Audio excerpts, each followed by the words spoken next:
The Middle Ages weren't just an age of castles and cathedrals. They were an age of cruelty refined into ritual. Violence wasn't seen as a moral failing. It was part of the order of things. Justice itself was soaked in blood. Every crime had its punishment, and every punishment was a performance, meant not only to hurt the body but to terrify the soul. This was a time when human pain became a kind of theater, when iron, fire, and rope spoke louder than words. So step back with me into that brutal world. A world of gibbets creaking in the wind, iron cages swaying from city gates, and tattered skins nailed as warnings to those who dared defy the law. Now, imagine living in that time, knowing one mistake could cost you not just your life, but your dignity. How do you think you'd fare in a world where justice meant suffering? And where in the world are you watching from tonight? A world of pain. Defining torture has never been simple.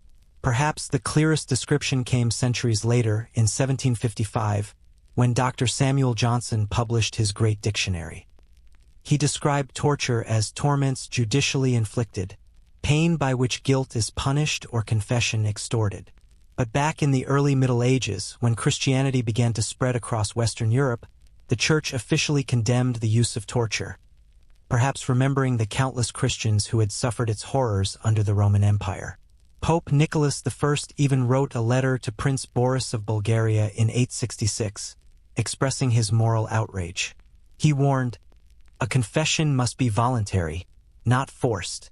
Will you not be ashamed if no proof comes from torture? Do you not see the injustice in your ways? If the weak confess falsely just to end their suffering, who is the true criminal? The one who lies, or the one who forces the lie?" At the time, trials were conducted between accuser and accused before a supposedly impartial judge. Both parties swore before God that their words were true. And since perjury was believed to be a sin punished in the afterlife, many thought the threat of divine retribution would keep people honest. But it didn't take long for men to realize that fear of the next world meant little when survival was on the line in this one. And so, the practice of trial by ordeal was born, a chilling attempt to let God decide guilt or innocence. Some tests were deceptively simple, like two rivals standing before a crucifix with their arms outstretched, each trying to outlast the other. Whoever dropped first was deemed guilty. Others were far more gruesome, walking barefoot across red-hot iron, or plunging one's hand into boiling water, believing that divine protection would spare the innocent from injury. But by the early 13th century, even the Church could no longer ignore the barbarity.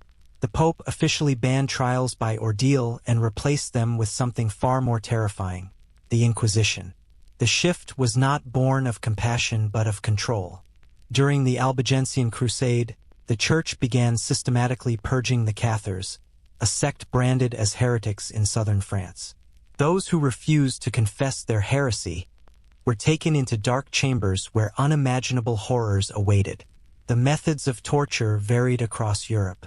In northern Italy, one of the most feared was the strappado. The victims' hands were bound tightly behind their back, a rope looped through their wrists, and they were hoisted into the air by that same rope. The result was excruciating. Shoulders torn from their sockets, muscles ripped apart, bones grinding in agony. Sometimes weights were attached to their feet to intensify the pain. The torture was often performed in intervals, stopping just short of death, because a corpse, after all, couldn't confess. Cruel and unusual. When we talk about coffin torture, we're not referring to being buried alive, though that, too, was very real in the medieval world. French writer Paul Leroy tells of a woman named Perrette, accused of theft and sentenced in 1460 to be buried alive before the gallows. The Duke of Soissons allegedly had two of his own serfs buried for marrying without his consent. And during the Albigensian Crusade, records describe the sister of Amaric, governor of Lavore, who was thrown into a pit and buried beneath stones while still breathing. So, yes, live burial was tragically not a myth. But the coffin torture we're referring to was something slightly different. It involved the gibbet, a cage shaped like the human body, often used to display executed criminals as a warning to others. More often than not, the victims were already dead when they were locked inside, their corpses swinging in the open air for all to see.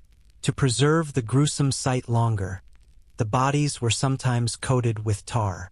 Yet, in some cases, prisoners were placed in these cages alive, left to die slowly under the burning sun or the biting winter frost. Stripped bare, they endured the elements until thirst, hunger, or cold claimed them. In summer, their skin blistered and cracked beneath the relentless heat. In winter, they froze stiff, their last breath crystallizing in the air. The Pilgrims' decline. When Henry VIII severed England's ties with the Roman Catholic Church in the 16th century, the age of medieval torture was far from over. It simply changed form. Anyone who refused to acknowledge him as the supreme head of the Church of England was branded a traitor. The Pilgrimage of Grace, a massive Catholic uprising in the north, erupted in defiance of the king's order to dissolve the monasteries. 18 Carthusian monks refused to take the oath and were executed. 2 of them, John Rochester and James Walworth, were hung from the city walls of York and left there to die of thirst and exposure. Their bodies remained hanging until they rotted and fell apart. Robert Aske, the lawyer who led the rebellion, was captured and imprisoned in the Tower of London. Convicted of high treason, he was dragged back to Yorkshire and hanged in chains outside Clifford's Tower. His body left on display as a chilling warning to anyone who dared to resist. In 1833, centuries later, an article in the magazine Once a Week described a device from that era.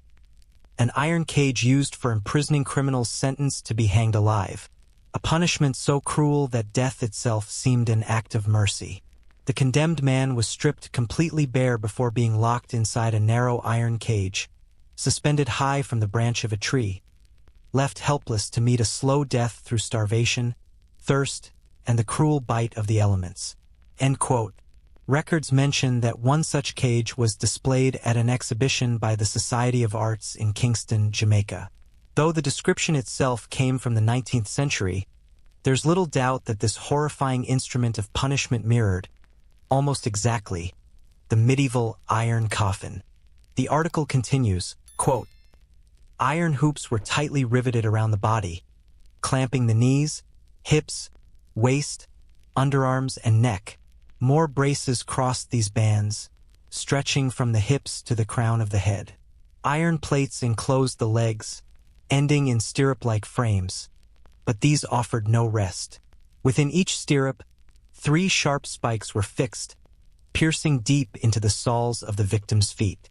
The only meager support came from a thin hoop running between the legs, attached to the waist bar. From the circular ring beneath the arms, iron cuffs jutted outward, locking the victim's wrists completely still.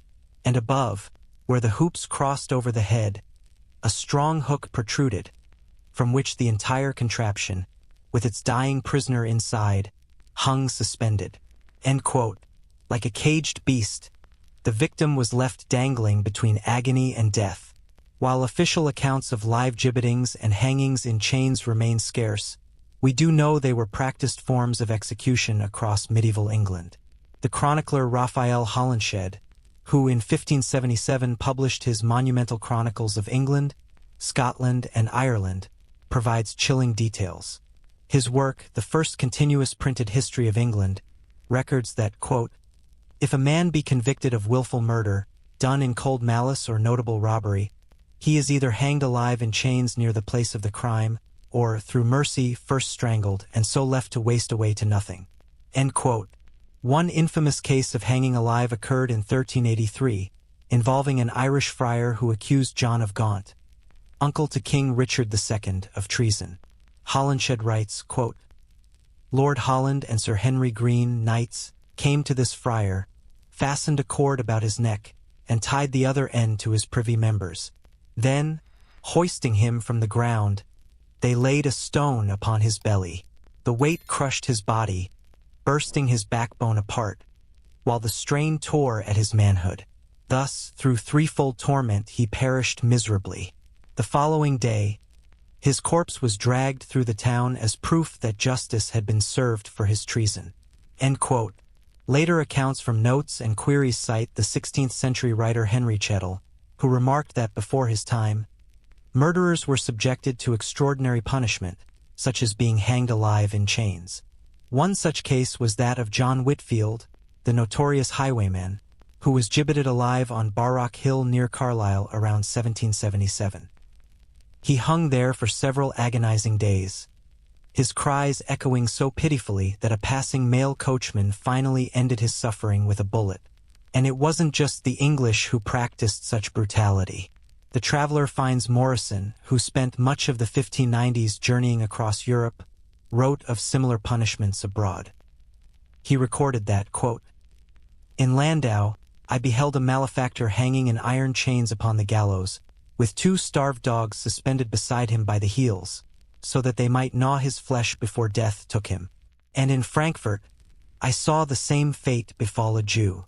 End quote. Cruelty, it seems, knew no borders. Even beyond the borders of medieval Europe, the art of torment knew no limits. Cruelty was a language spoken fluently by empires. One of history's most haunting examples comes from the East, where the Iranian and Azerbaijani rebel hero Babak Karamdan, leader of the Kurmite uprising, met a fate designed not merely to kill, but to erase his defiance from memory itself. Captured in 838 by the Abbasid Caliphate, his execution became a spectacle of vengeance. As chronicled by historian Maurice Lombard in The Golden Age of Islam, quote, "He was delivered to Caliph al-Mu'tasim, who devised a punishment as refined in cruelty as the terror Babak himself had once spread." End quote. Babak's rebellion had shaken the foundations of an empire. His armies devastated trade routes, disrupted caravans, and humiliated imperial forces for years. But when the Abbasids finally captured him, they repaid rebellion with ritualized horror. His hands and feet were severed. He was paraded through Baghdad atop an elephant, the crowd jeering as a placard around his neck listed his crimes. Finally, his broken body was sewn into the fresh hide of a slaughtered bull, its horns pressed to his ears. As the hide dried, it shrank and constricted, crushing his skull slowly while he hung from the gibbet. A grotesque fusion of punishment and propaganda. His death was more than vengeance. It was a warning, a message carved into flesh, meant to echo across generations. Defy empire and become its lesson. But history has a strange sense of justice. Though the caliphate sought to silence him, Babak's name endured, whispered through the centuries as a symbol of defiance, courage, and unbroken will. His agony became legend, his suffering, a story too powerful to die. And now I'd like to ask you, when rebellion meets brutality, who truly wins? The empire that kills the man, or the idea that refuses to die with him? Share your thoughts below. If you found this story as haunting and powerful as I did, make sure to like, share, and subscribe to Vassal Truths. Join our growing community of truth seekers as we uncover the forgotten rebellions, forbidden histories, and voices that empires tried to silence. Because at Vassal Truths, we don't just tell history, we remember what power wanted us to forget.